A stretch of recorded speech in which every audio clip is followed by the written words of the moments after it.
मांगे सारी जायज है, क्योंकि हम अपना पैसा, अपना हक, अपना वही मांग रहे हैं और हम ना इनसे कोई भीख मांग रहे हैं।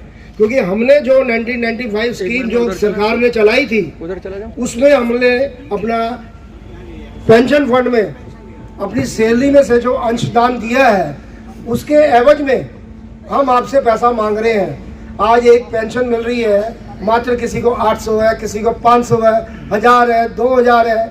तो सरकार के और सरकार कह रही कि हमने मिनिमम पेंशन 1000 दी है। और प्रकाश जावड़ेकर ने, जो इनके बीजेपी के नेता है, इन्होंने भी एक प्रेस कॉन्फ्रेंस ली थी, बहुत बड़ी प्रेस कॉन्फ्रेंस थी, और वो मीडिया कवरेज सबके पास है वो, और वो पूरी सर्कुलेट हुई भी है सोशल मीडिया पे। और सोशल मीडिया का इसमें हमारा बहुत ही योगदान है, क्योंकि इन्होंने बढ़ चढ़ के हमें प्रमोट किया है आगे। कल एबीपी न्यूज़ चैनल और न्यूज़ 24 का भी हम धन्यवाद करते हैं, जिन्होंने बहुत अच्छा हमारे जो इसको कवरेज की है, रामलीला मैदान से लेकर जंतर मंतर तक। और प्रधानमंत्री ने जो श्री नरेंद्र मोदी जी ने जो आश्वासन दिया है, हम उनसे हाथ जोड़ कर रिक्वेस्ट करते हैं कि जो आपने हमें आश्वासन दिया है हमारी मांगों के लिए, उसको आप पूरा कीजिए। आपका हम सब धन्यवाद करेंगे, क्योंकि ये आप बुजुर्ग हैं, देश के हैं, चाहे वो घर में किसी के हो, तो इनका आशीर्वाद बना रहे तो देश भी तरक्की करता है। जैसे आप कह रहे हैं कि हमने 84 करोड़ जनता को अनाज देते हैं फ्री में, तो आप इसे लगा लीजिए 84 करोड़ 140 में से 84 करोड़ जनता जो बीपीएल के अंडर आ रही है, तो क्या वो देश तरक्की कर रहा है? जब तक आप अपने बुजुर्गों का तरक्की उनको ना करोगे, अगर आप चाहते हो कि वो ओल्ड एज होम में रहे, कईयों के बच्चे हैं शादी करके वो अपने माँ बाप से अलग हो गए हैं, एक यही पेंशन है 7500 की मिनिमम पेंशन की डिमांड की है इन्होंने। उसमें अगर महंगाई पता लग जाए तो एक मियाँ बीवी का गुजारा उसमें भी मुश्किल है। आज से 4-5 साल 6 साल पहले जो ये डिमांड की थी, मैं तो कह रहा सरकार को इसमें और भी ऐड करके अपनी तरफ से देना चाहिए, क्योंकि इतनी महंगाई है, उसमें एक मियाँ बीवी गुजारा नहीं कर सकते। बीमारी है, अब बीमारी में एक डॉक्टर के पास भी जाओ तो कितना पैसा लग जाता फीस का। तो उसके लिए भी हमने बोला कि हेल्थ इंश्योरेंस दी जाए हमें, जिससे हम समाज में शान से रह सके कि सरकार हमारी तरफ देख रही है और हमारा भला चाहती है सरकार। अगर वो हमें सपोर्ट करेगी, हम भी आगे उनको सपोर्ट करेंगे। वरना सब लोगों ने मन को बना लिया है कि अगर हमारी पेंशन बढ़ी हुई, हमारी मांगे पूरी करेंगे तो हम आगे इनको सपोर्ट करते रहेंगे, क्योंकि हमने भी सभी लोगों ने सपोर्ट करके वोट देके इस सरकार को जिताया है, आगे भी जिताएंगे। अगर ये हमें सपोर्ट नहीं करेंगे तो हम भी इनको सपोर्ट नहीं करेंगे। धन्यवाद। मैं अपनी वाणी को यही दे रहा हूँ।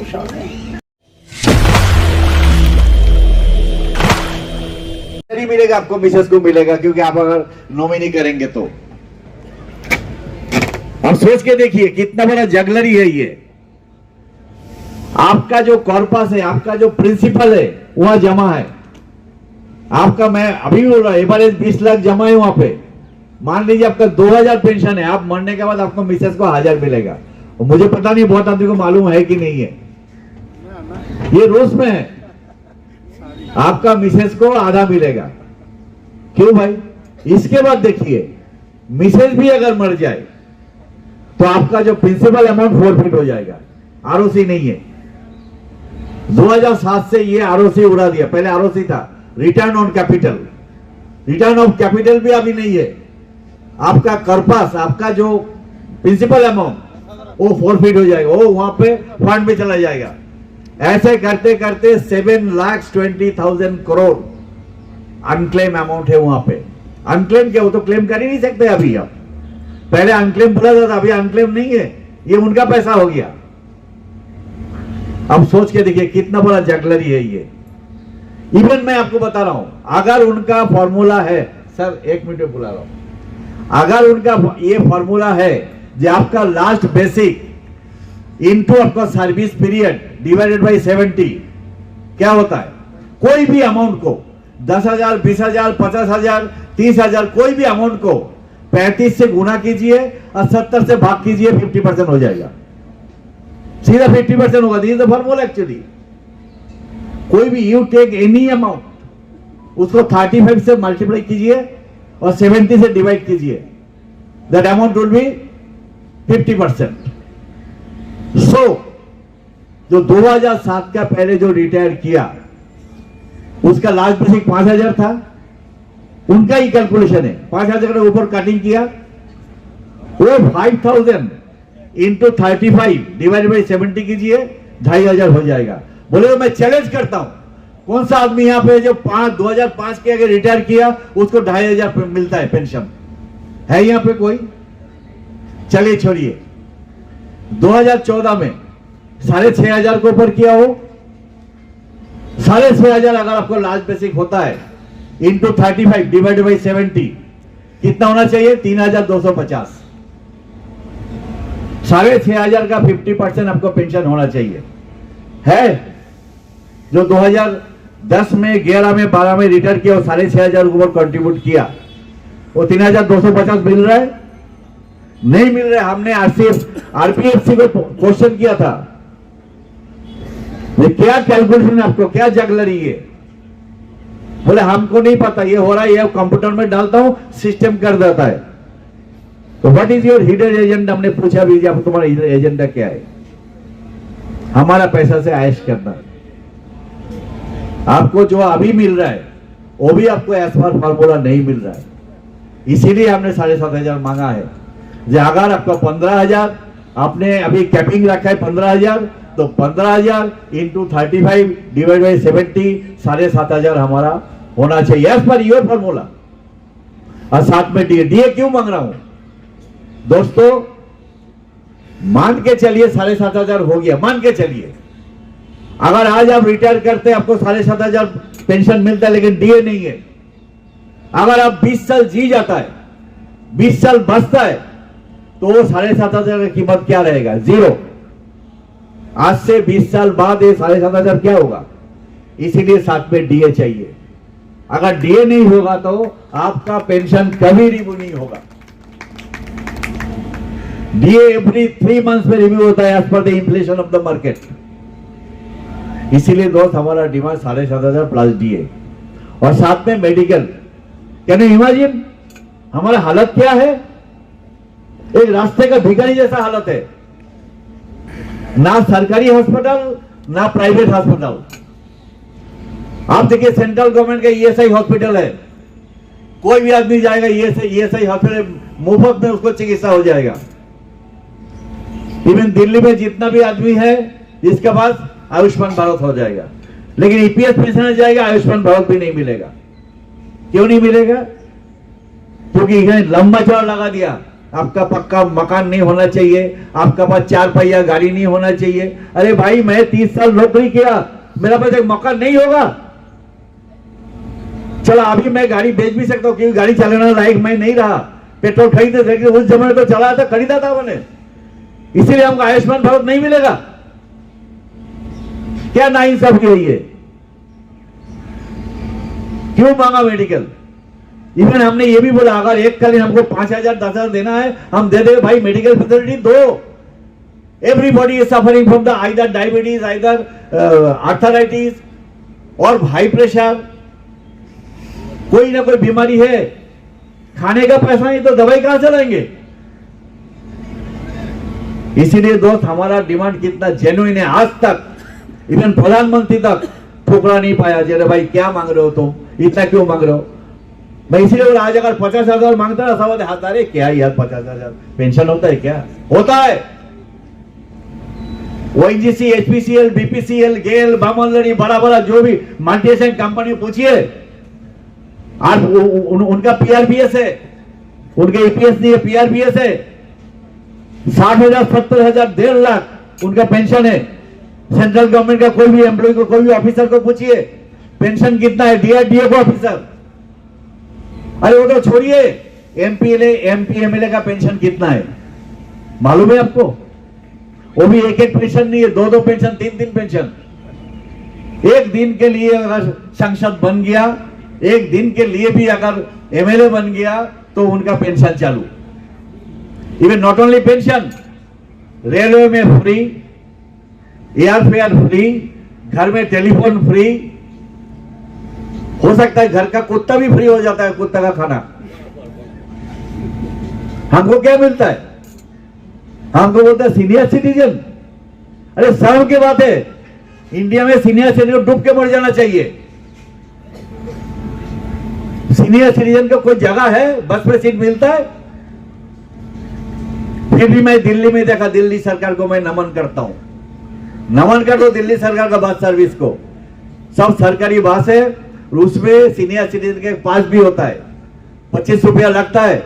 आप लोग भी जान के चलिए, 25 रुपया में एक पास ले लीजिए, हर जगह घूम सकता है। लेकिन हमारे यहाँ नहीं है, मुझे पता नहीं कहां जाए, पश्चिम बंगाल में तो नहीं है।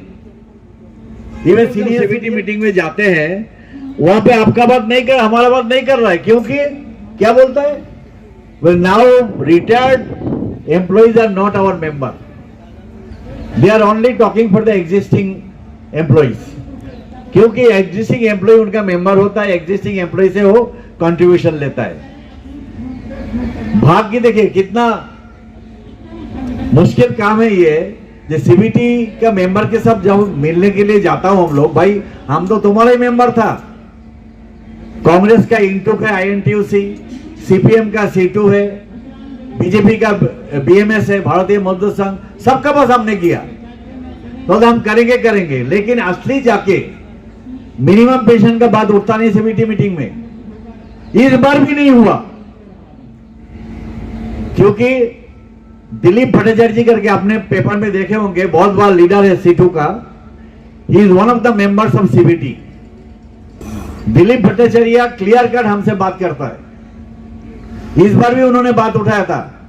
ये जो अभी रिसेंटली किया सीबीटी मीटिंग हुआ, दिल्ली में ही हुआ, जब बोला सर मिनिमम पेंशन का जो एजेंडा में भी था, उनको मीटिंग के एक दिन पहले एजेंडा दिया जाता है, सीबीटी को सबको भेज दिया जाता है,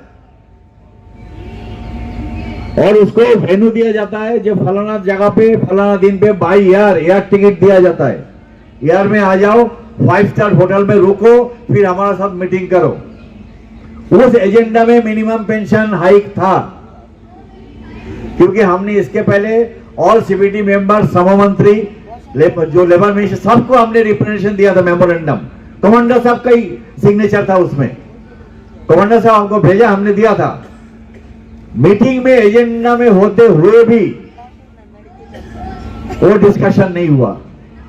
आप सोच सकते हैं, लास्ट में दिलीप भट्टाचार्य साहब पेपर में आया था, उन्होंने बोला था सर ये मिनिमम पेंशन का क्या होगा, क्योंकि उन्होंने जो इंटरेस्ट रेट क्या होगा इसके पहले 8.33 जगह 8.50 हुआ कि नहीं, जो 16% होता 13% करेंगे कि नहीं, ये सब बातचीत हो गया।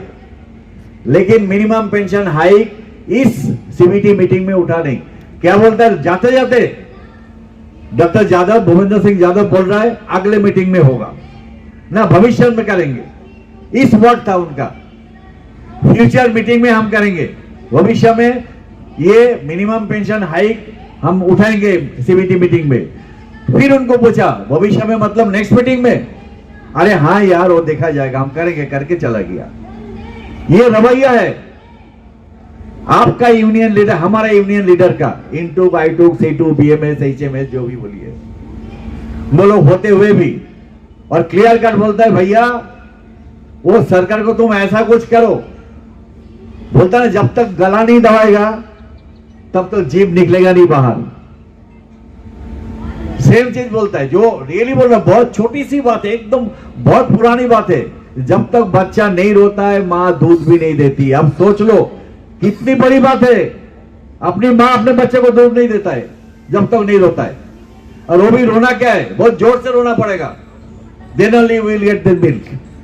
ये बहुत बड़ी बात है, हमारा ऐसा रोने से कुछ नहीं होता, चमत्कार को नमस्कार करता है, ऐसा चमत्कार करो।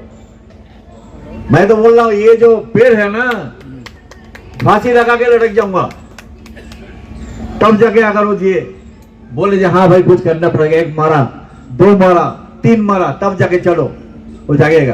क्या चाहते हैं सरकार, मरना चाहते हैं, कोई मरे तब हम देंगे। और आपको सबको मालूम है कोविड की वजह से, इवन इसके बाद भी ये NSC ऑल ओवर इंडिया में एक महीने में 250-300 आदमी को खो रहा हूं हम लोग, सड़क सुधार रहा है। अभी यही बाकी रहा, क्योंकि हमारा इस उम्र में हम ट्रेन नहीं रोक सकता है, आग नहीं जला सकता है बस में, लेकिन मर तो सकता है ना, मरने कोई मना नहीं कर सकता है। लेकिन दोस्तों आज भी जिस पोजीशन में है बहुत कुछ आ गया। एक नॉन पॉलिटिकल प्लेटफॉर्म एनएससी जिस जगह पे आया ऑल ओवर इंडिया लेवल से, ये बहुत बड़ी बात है। तो मैं इसके बाद आमंत्रण करना चाहूंगा